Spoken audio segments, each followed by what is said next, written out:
Buenos días, mis queridos hermanos. En esta hora quisiera comenzar a hacer una reflexión con ustedes que me están escuchando acerca de un tema que considero extremadamente importante, y es el tema que tiene que ver con el mensaje acontecido en nuestra iglesia en los primeros años, allá en Minneapolis, en el año 1888 y los años cercanos a 1888, mientras los pastores Alonzo T. Jones y L.J. Wagoner presentaron ese mensaje enviado del cielo para ellos, para que ellos lo presentaran a su iglesia, a su pueblo remanente, del cual somos parte de nosotros. Yo he titulado a esta meditación o a esta reflexión un llamado ante el peligro de rechazar el más precioso mensaje. Dice la Biblia en Apocalipsis capítulo 3, en el versículo 19, en el mensaje a la iglesia de la Odisea, Apocalipsis 3, versículo 19, dice: yo reprendo y castigo a todos los que amo. Sé pues celoso y arrepiéntete. Apocalipsis 3:19. Ahora bien, yo les quiero decir algo. Hoy en día se tiene la tendencia a suavizar la verdad presente que Dios nos envió a predicar en nombre de la ética y el tacto. Sí, especialmente desde que sucedieran las conversaciones con aquellos líderes evangélicos en el pasado, bajo el pretexto de evitar que nos llamaran a nosotros, a la Iglesia Adventista del Séptimo Día, una secta, la cual trajo como consecuencia la publicación del indiscutiblemente fatídico y divisor libro que nuestra iglesia tiene dentro de sus ediciones y ha seguido editando bajo el título Los Adventistas del Séptimo Día responden a preguntas sobre doctrina. Todas estas cosas han acontecido en mayor gravedad. Todo esto solo provocó que se escondiera, despreciara, omitiera, tapara, pisoteara, sí, la verdad que Dios nos había revelado a nuestro movimiento, a nuestro pueblo, durante los primeros 100 años de la historia que tuvimos como iglesia, o como pueblo, o como movimiento profético llamado por Dios para cumplir las profecías y para llevar a cabo su misión ante el mundo. El mensaje que fue presentado en Minneapolis, mis hermanos, durante el año 1888, por los pastores Alonzo T. Jones, como les decía, y L.J. Wagoner, y que fuera totalmente apoyado por la pluma inspirada, por la voz de Elena de White, fue rechazado y lamentablemente ha continuado siéndolo, y con mayor fuerza desde la primera edición y publicación de ese libro que yo les mencioné, bajo el título Los Adventistas del Séptimo Día responden a preguntas sobre doctrina, en el año 1957. Es decir, que llevamos ya desde el año 1957 hasta la fecha de este año 2019, 62 años de un rechazo más directo a este mensaje enviado del cielo por Dios a su pueblo remanente. Primero fue rechazado en Minneapolis y en los años posteriores siguió siendo rechazado. Pero para mí el punto de mayor rechazo comenzó a partir de la fecha de 1957 con la publicación de este libro, porque se ha hecho como algo oficial casi, que de la iglesia, cuando no es algo oficial. Con la edición de este libro se echó por tierra, mis hermanos, más de 100 años de nuestra historia, más de 100 años de un consenso de nuestras creencias, especialmente en cuanto a los temas de la expiación y la naturaleza humana adoptada por Cristo. Sí, pero no hay peor ciego, mi hermano o mis hermanos, que aquel que no quiere ver, y no hay peor sordo que aquel que no quiere oír. Porque es innegable que el Señor responsabilizó con este mensaje de la justicia por la fe solamente a los pastores Wagoner y Jones, y no a Elena de White, ya que ella había afirmado que ese había sido el tema principal en aquel congreso. Las pruebas se pueden apreciar dentro del registro de todas las predicaciones que tuviera en aquel congreso Elena de White. Mis hermanos, este mensaje presentado en Minneapolis es un mensaje que tiene que ver con la salvación. Sí, define salvación el creer o no creer aquello que fue presentado en Minneapolis y que ha sido atacado. Y que ha sido atacado y ha sido confirmado en ese libro. Los adventistas del séptimo día responden a preguntas sobre doctrina. Y es lamentable que esto haya sucedido. Y es evidente que una vez que este mensaje se cree y se predica en cualquier lugar, trae como consecuencia división. Lamentablemente, a raíz de la publicación y edición de este libro, en el año 1957, sucedió un hecho lamentable dentro de las filas de nuestra iglesia, que ha marcado una página negra, digo yo, en la historia denominacional. Y fue el hecho de quitarle las credenciales al pastor Andreasen.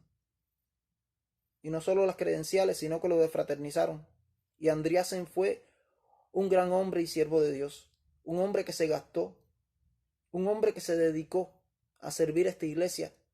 Estuvo en diferentes campos, sirviendo a la iglesia a todos los niveles. En este caso fue un hombre totalmente dedicado a Dios. Y como él se opuso totalmente a la publicación de este libro y a que cambiaran esas grandes verdades que habíamos mantenido durante un siglo, escribió unas cartas a las iglesias.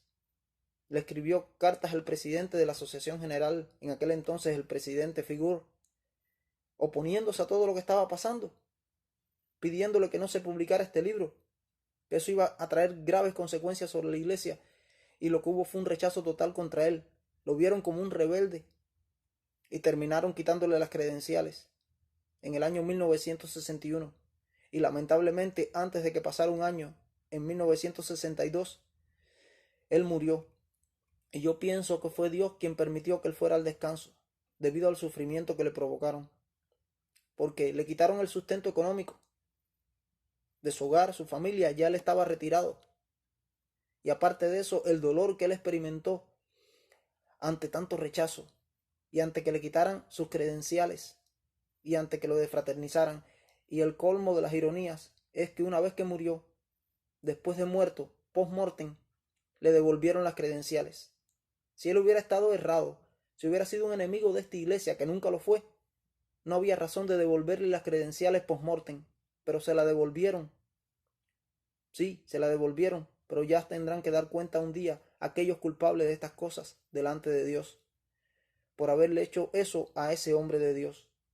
Porque dice la Biblia que el que toca un hijo de Dios es como si tocara a la niña de sus ojos.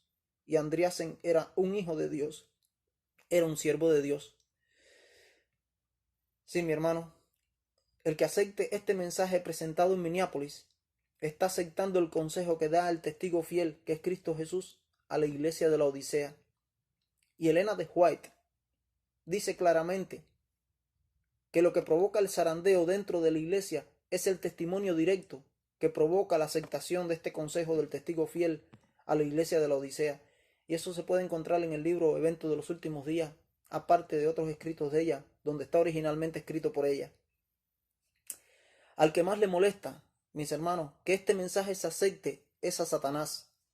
Y por eso, el muy malvado y astuto enemigo de Dios provoca en sus agentes humanos tanto rechazo al nivel de que provoquen oposición y odio contra este mensaje y aquellos que lo defienden y aquellos que lo creen. Y eso es lamentable. Resulta muy lamentable ver cómo en las iglesias adventistas de nuestro medio el ambiente está caldeado, y principalmente de parte de aquellos dirigentes que están en contra de la predicación de este mensaje, repitiendo la misma historia de Minneapolis, en oposición abierta no a los mensajeros, no a los que creen este mensaje y lo predican, sino al dueño del mensaje, que es Dios. Porque Elena de White fue bien clara en varios de sus escritos en decir que este mensaje era un mensaje del cielo enviado por Dios para su iglesia. Es un mensaje que prepararía a esta iglesia para la recepción de la lluvia tardía y la maduración de la cosecha para la traslación al cielo.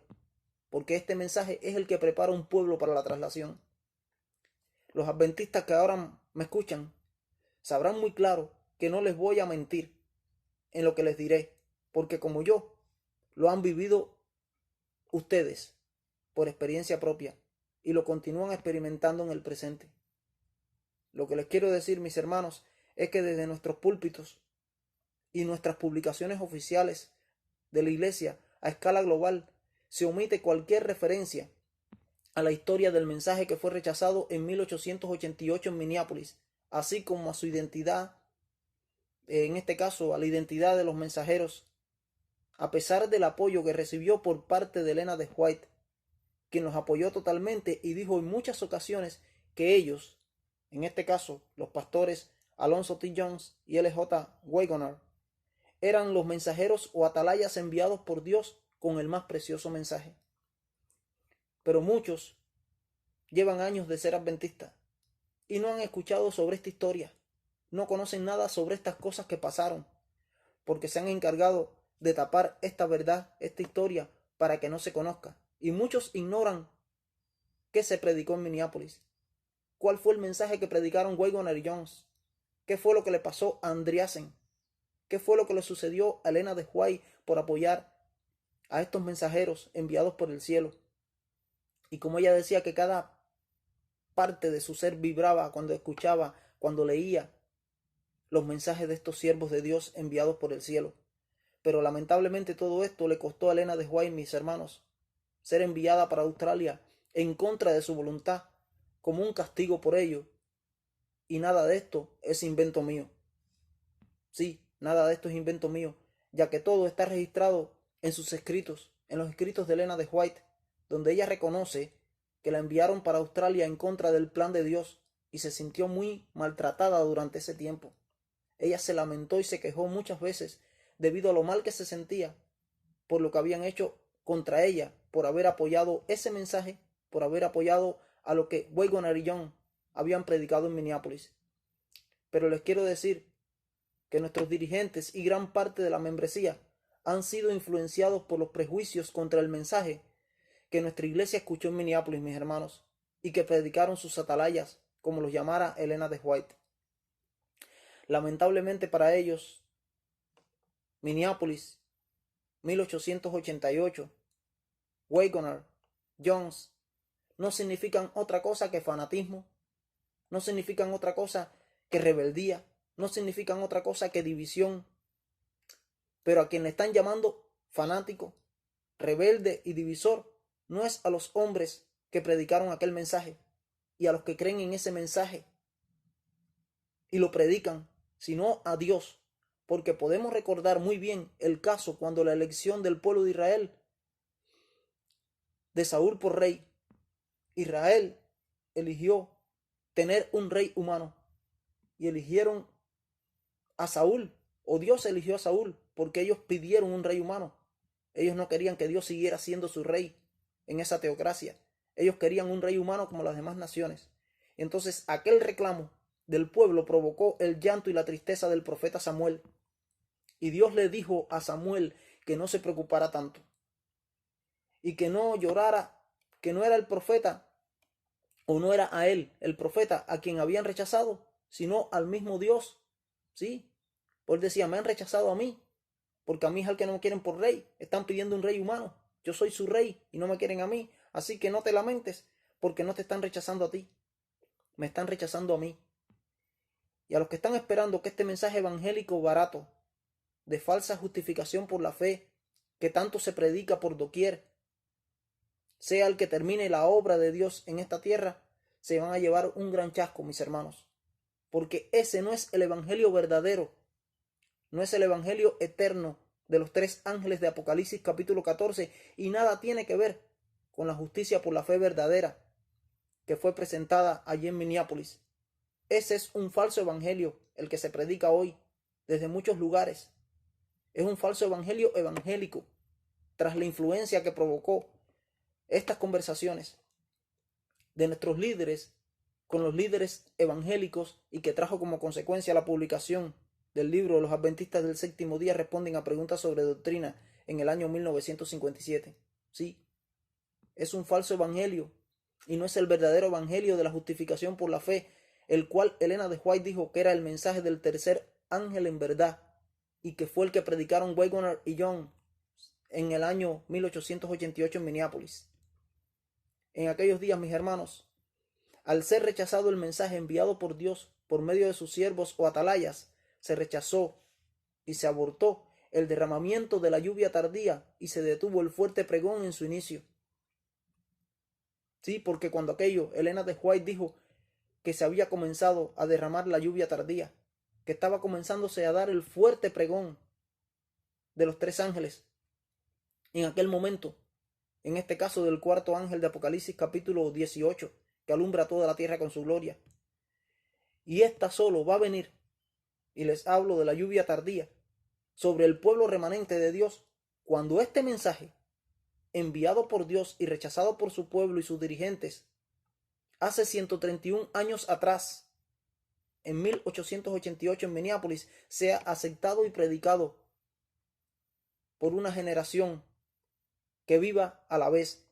Y nosotros estamos destinados y llamados a ser esa generación que crea, acepte y predique este mensaje, porque es el mensaje más precioso y es el que preparará y madurará a la cosecha de Dios para Él llevarla al granero celestial. El deseo del Señor es que todos recibamos la bendición que encerró y encierra este mensaje divino, mis hermanos, que es el más precioso mensaje. Todos los testimonios que existen de aquellos que muestran interés y aceptan este precioso mensaje, mis hermanos, son de gran bendición para sus vidas y comienzan a vivir la experiencia del primer amor y comienzan a suceder cambios especiales en sus vidas y en su carácter, porque este es un mensaje que es un mensaje de purificación, es un mensaje de consagración, es un mensaje de victoria y eso nadie lo puede negar. Y por eso el diablo odia tanto a aquellos que lo aceptan, a aquellos que se levantan a proclamarlo, y él levanta sus instrumentos, sus títeres, para oponerse a ellos, ya sean voluntarios o ya sean involuntarios. Por eso yo, Amaury González Pérez, y lo digo con nombre y apellidos, les reto y les recomiendo comenzar a leer dos excelentes libros para que puedan entender estas verdades que han sido tapadas, que han sido ocultadas muy a propósito durante tantos años por aquellos instrumentos del enemigo de las almas, que es el que más quiere esconder este mensaje de santificación, porque él sabe que cuando un pueblo crea este mensaje, cuando el pueblo de Dios predique este mensaje, cuando una generación predique este mensaje y lo crea, será la estocada final en contra de él. Y él quiere ganar tiempo. Él cree que todavía puede obtener la victoria. Y entonces por eso él lucha porque este mensaje no se crea, porque él sabe que una vez que este mensaje se crea y se predique, preparará y madurará al pueblo de Dios para la traslación. Y será su estocada final. Y él quiere evitar todo eso. Por eso anda como león rugiente buscando a quien devorar, sabiendo que le queda poco tiempo. Y él quiere ganar tiempo. Esos libros que yo les recomiendo comenzar a leer sobre este tema, sobre este asunto, son dos libros escritos por un laico que vive aquí en el estado de Washington, en Walla Walla. Él se llama Ron Dufil y los libros se llaman Herido en casa de mis amigos y El retorno de la lluvia tardía. Sí, esos libros los pueden encontrar en Google para descargarlos gratis en PDF. Aquí debajo en este video yo les voy a dejar en la descripción del video un link de la página en Google donde aparecen la mayoría de todos estos materiales de 1888, los cuales son un gran tesoro para leer y comprender. Entonces, para comprender en este caso cuál fue el mensaje que se predicó en Minneapolis. Y yo les recomiendo que empiecen a investigar, que empiecen a leer, porque son materiales muy preciosos sobre este mensaje que ha sido ocultado. Y aquí debajo en la descripción, como les digo, les voy a dejar el link de la página que está en Google, donde están todos estos libros en PDF gratis para descargar. Y los libros estos que les recomiendo, les vuelvo a mencionar, son los de Ron Dufil, que comiencen leyéndolos. Es un laico, pero es una eminencia en la historia y trata un tema muy importante, que es con respecto a la lluvia tardía y el aborto de la lluvia tardía. Y los libros son Herido en casa de mis amigos o Herido en casa de sus amigos y El retorno de la lluvia tardía. Sí, en los libros de Ron Dufil Él demuestra cómo la lluvia tardía del Espíritu Santo que Dios había comenzado a enviar sobre su iglesia en aquellos días de Minneapolis, comenzando así el fuerte pregón que terminaría la obra del Evangelio en esta tierra, fue abortada por el rechazo de los dirigentes y del pueblo influenciado por ellos, mis hermanos. Entonces, si estos temas se ignoran voluntaria o involuntariamente, debido a que han sido escondidos del conocimiento del pueblo de Dios, no habrá ningún tipo de posibilidad de que se reciba hoy la lluvia tardía abortada del Espíritu Santo. Y Dios quiere enviar la lluvia, Dios quiere enviar su Espíritu Santo sobre su pueblo, porque esta es la que va a madurar el precioso grano, es el que va a madurar el precioso trigo para la cosecha final. Si se ignoran las causas y hechos dentro de nuestro pueblo o movimiento y no se conoce que se rechazó a Dios al negarse y oponerse a su mensaje enviado por medio de sus jóvenes pastores, siervos, atalayas, en 1888, sería convertirnos entonces nosotros, tú y yo, en los cómplices de aquellos que se oponen a Dios, porque esto es una oposición al mensaje enviado por Dios a su pueblo. Una de las 10 razones sobrenaturales de que la Biblia es el libro inspirado por Dios es su honestidad, mis hermanos, ya que la Biblia nunca esconde en sus páginas la historia de los errores cometidos por sus patriarcas y profetas y discípulos a través de 4000 años de historia. Estas historias, por más negativas y tristes que hayan sido o parezcan ser, nunca se silencian. Y por citar un claro ejemplo, tenemos el caso de los errores cometidos por David. Pero lamentablemente la historia no cambia, mis hermanos, porque sigue siendo el mismo egoísta corazón humano el terreno de la siembra.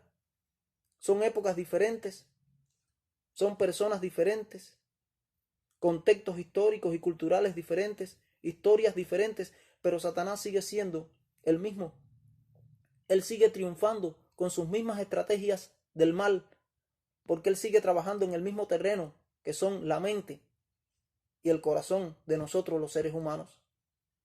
Esteban, cuando fue apedreado, y estoy hablando del diácono Esteban, por los dirigentes y el pueblo, él estaba recordándoles la historia del pueblo de Israel, y debemos pensar en eso.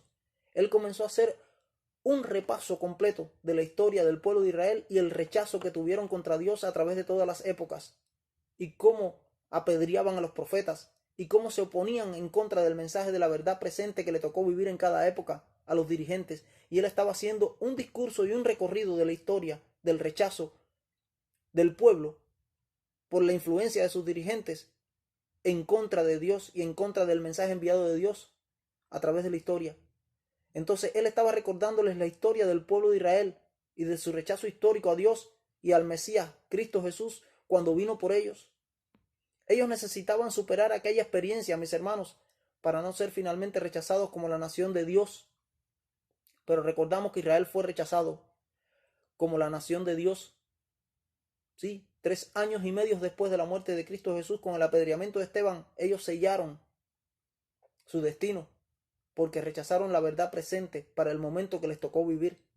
Y ese riesgo está sobre nosotros, porque si rechazamos su verdad, la verdad que Él ha enviado del cielo, la verdad presente, nos puede pasar igual que al pueblo de Israel. Pero en su orgullo de no reconocer y dar el brazo a torcer que se habían equivocado, el pueblo de Israel no podían superar entonces aquella experiencia histórica que Esteban le estaba relatando. Ellos prefirieron olvidarla como si nada hubiera pasado.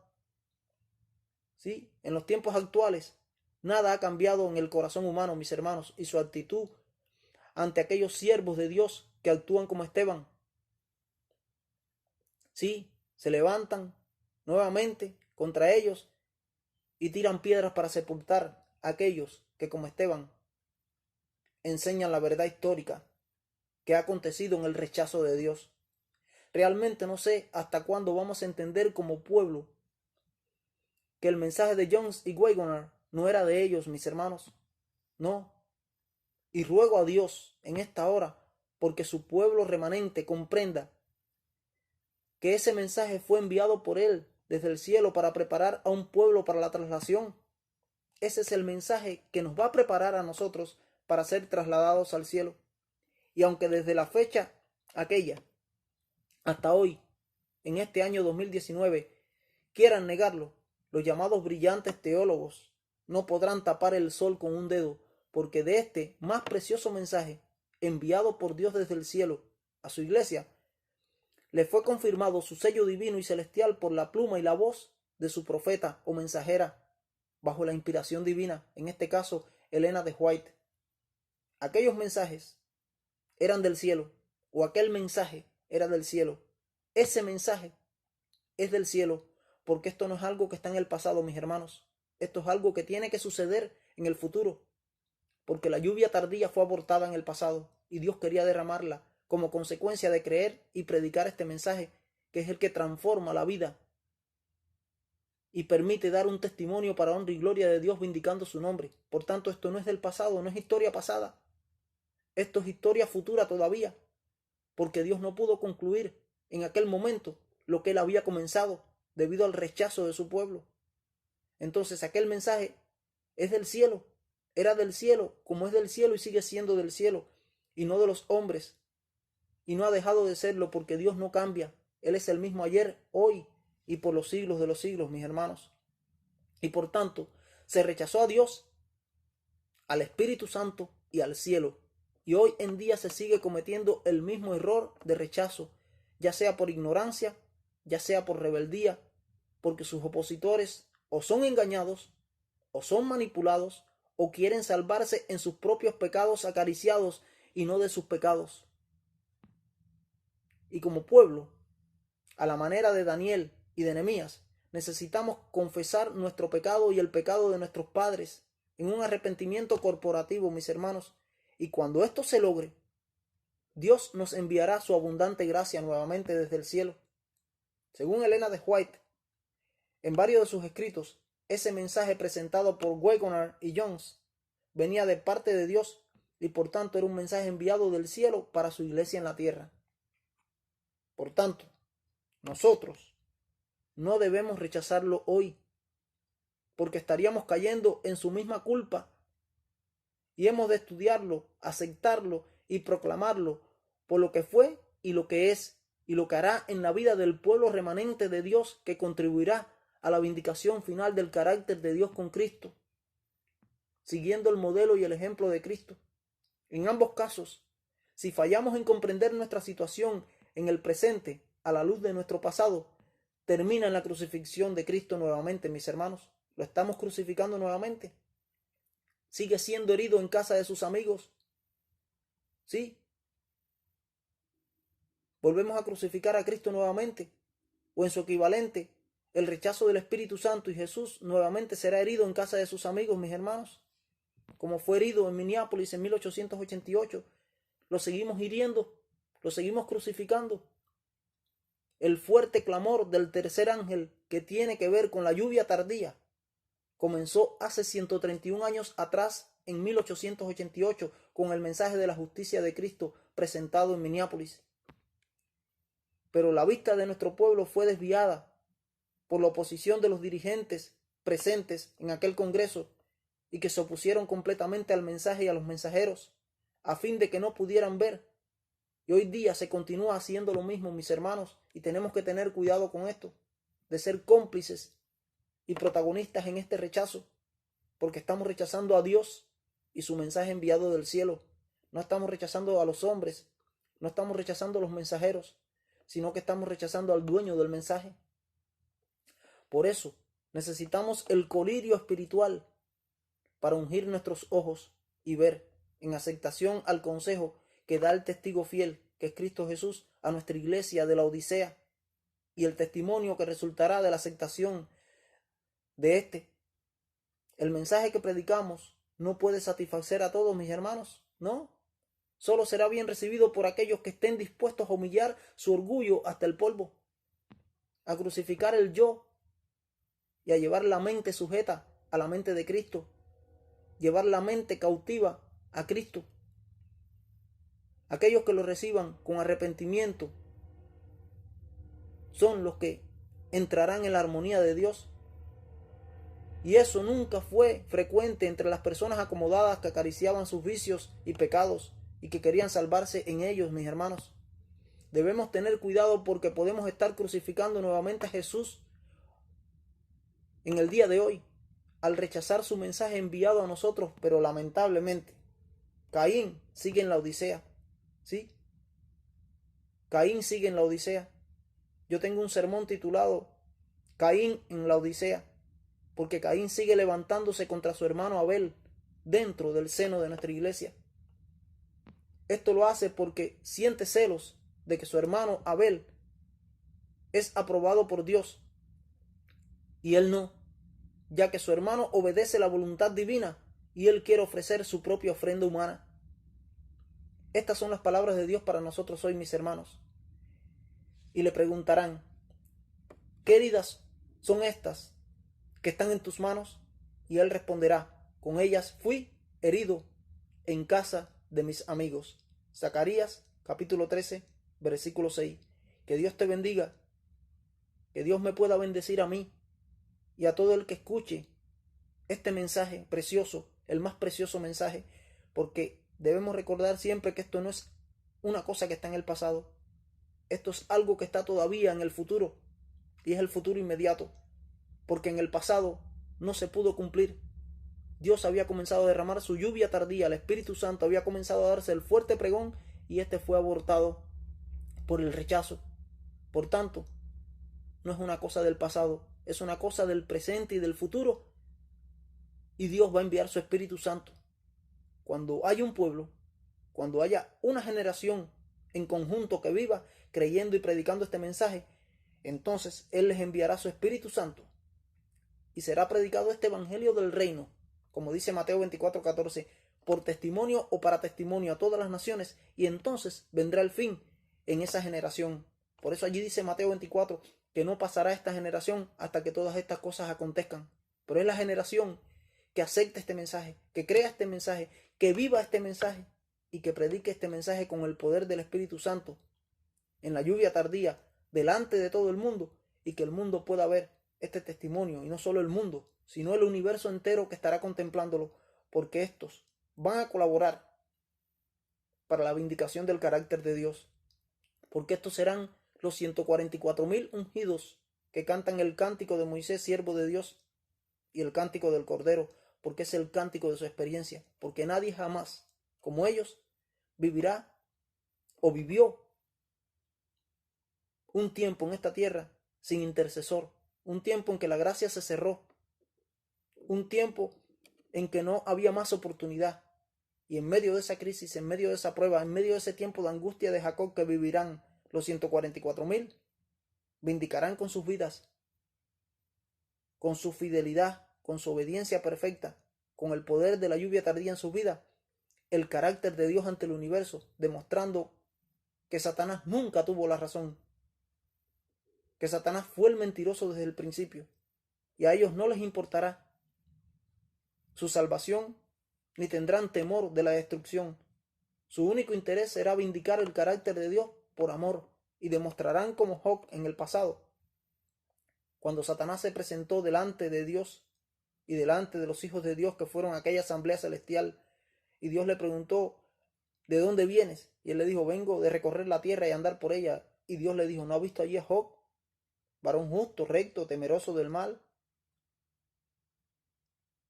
¿Temeroso de mí, apartado del mal? Y él le dijo, claro que sí. Él te sirve porque a él le conviene. Tú lo proteges, tú le das riquezas, tú le das todas las cosas, lo prosperas. Déjame que le quite todas esas cosas que él tiene para que vea cómo te maldice y cómo te niega. Y Dios le dijo, está bien, te doy licencia, quítale todo lo que él tiene, pero menos la vida. Y yo te voy a demostrar que él me sirve a mí por amor. Asimismo lo hizo. Conocemos la historia. Todo lo que Satanás le hizo a Job, al pobre Job. Le quitó todas las riquezas que él tenía, cuando él era el hombre más rico de todos los orientales. Le quitó sus hijos. Acabó con todo lo que él tenía. Y Job no negó a Dios.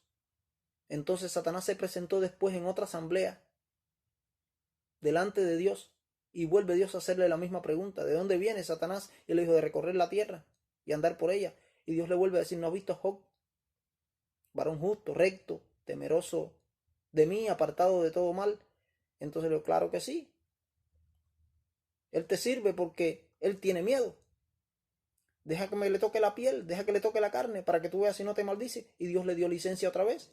Y él le puso aquella enfermedad terrible, aquella sarna maligna y pestilente desde la punta de la cabeza hasta la punta de los pies, o desde la coronilla de la cabeza hasta la punta de los pies. Y en medio de aquella angustia tan terrible, en medio de aquella prueba, con aquellos 3 amigos que se llaman consoladores molestos porque vinieron a estarle molestando y tratando de inculparlo y tratando de buscar su culpa, Job se mantuvo íntegro delante de Dios, demostrando delante del universo que él servía a Dios por amor. Él dijo, desnudo salí del vientre de mi madre y desnudo ya volveré. Jehová dio, Jehová quitó, sea el nombre de Jehová bendito. Y Dios demostró por medio de su siervo Job que Job le servía a él, no por conveniencia y no por miedo, sino por amor. Y esa demostración tenemos que hacer nosotros ante el universo, en un mundo que vivirá sin gracia, siendo victorioso sobre el pecado y sobre las tentaciones del enemigo de Satanás, que nos atacará de la misma manera, porque Satanás se presenta delante de Dios y le dice, ¿dónde está tu pueblo? ¿Dónde está tu remanente? Y Dios le dirá, ahí está, míralos, esos son los que guardan mis mandamientos y tienen la fe de Jesús. Son ellos, como lo dice Apocalipsis 14:12, y Dios se glorificará en su pueblo final. Su nombre será vindicado y demostrará de una vez y para siempre que no hay razón para que el pecado exista, porque esa generación final vencerá sobre el pecado en su vida, en una relación íntegra y permanente con Dios por medio del Espíritu Santo, haciendo esa obra en ellos. Y Dios quiere que seas tú parte de esa generación. Dios quiere que sea yo parte de esa generación final y nos está preparando para ello. Pero este mensaje es fundamental y clave que lo creamos, que lo aceptemos para entender estas cosas y entonces para pasar al otro nivel, que es el nivel de la preparación, de la entrega completa a Dios, de la eliminación completa del yo, de la crucifixión del yo, donde Dios puede obrar en nuestra vida de una manera especial para terminar esta obra final y dar el tiro de gracia final, el jaque de mate o el jaque mate final a Lucifer, a Satanás, y que Dios quede completamente vindicado para siempre. Que Dios te bendiga, mi hermano, que Dios nos bendiga y preparémonos para el encuentro con nuestro Dios. Amén.